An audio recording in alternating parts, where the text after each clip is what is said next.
Bonjour à vous, chers entrepreneurs. Aujourd'hui, je vais vous partager quelques éléments dont vous pourrez mettre en place pour rendre vos équipes un peu plus productives, plus performantes et aussi épanouies.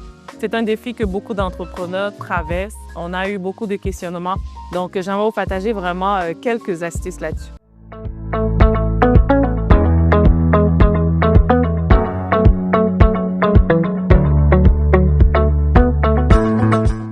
La première chose que vous devez faire, c'est que lorsque vous avez une équipe qui vous avez donné des objectifs, vous avez essayé des choses, en fait, ça ne fonctionne pas. Prenez le temps. La première chose, c'est que prenez le temps d'aller vers la personne avec vraiment une dimension d'écoute et non une dimension de conclusion. L'équipe n'est pas productive, non. La première chose que vous devez faire, c'est que vous devez aller diagnostiquer qu'est-ce qui ne va pas.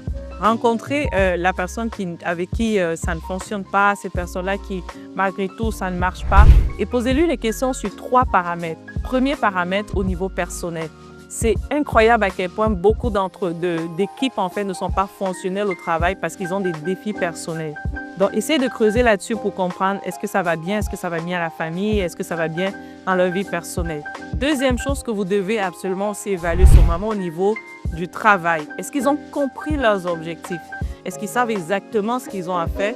Est-ce qu'ils savent aussi le rendu que vous attendez? Parce que de dire, OK, je m'attends à ce que tu fasses ça, ce n'est pas suffisant. Quels sont les résultats attendus que vous comptez voir, que vous comptez recevoir en fait? Essayez de clarifier ce paramètre-là. Et quand vous allez le clarifier, assurez-vous aussi que la personne soit capable de vous expliquer. Si elle n'est pas capable de vous expliquer en détail le processus, le comment, c'est quoi ses objectifs, il y a un problème. Forcément, c'est possiblement une problématique à ce niveau-là. Le troisième élément, lorsque vous avez fait ce paramètre-là que vous devez vraiment aller évaluer, c'est vraiment en termes de reconnaissance. Est-ce que l'employé ou le membre de l'équipe se sent reconnu dans son travail? Souvent, la dimension de la reconnaissance va faire en sorte que lorsque la personne n'est pas reconnue, il baisse en termes de productivité. On dirait qu'il y a un blocage qui se passe ou quoi que ce soit et ça se remplace par des plaintes, ça se remplace par un manque de productivité.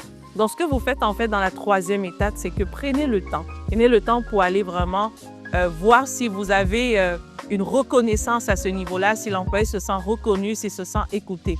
Et ça traduit un peu ce qu'on appelle un peu de la culture d'entreprise. Je ne sais pas si vous l'avez déjà mis dans votre entreprise, mais évaluez les paramètres de culture d'entreprise qui permettent en fait à vos équipes de pouvoir remplir tous les éléments qui ont été cités plus haut et d'être productifs dans tout ce qu'ils font. Donc, je vous ai partagé ici 3 éléments.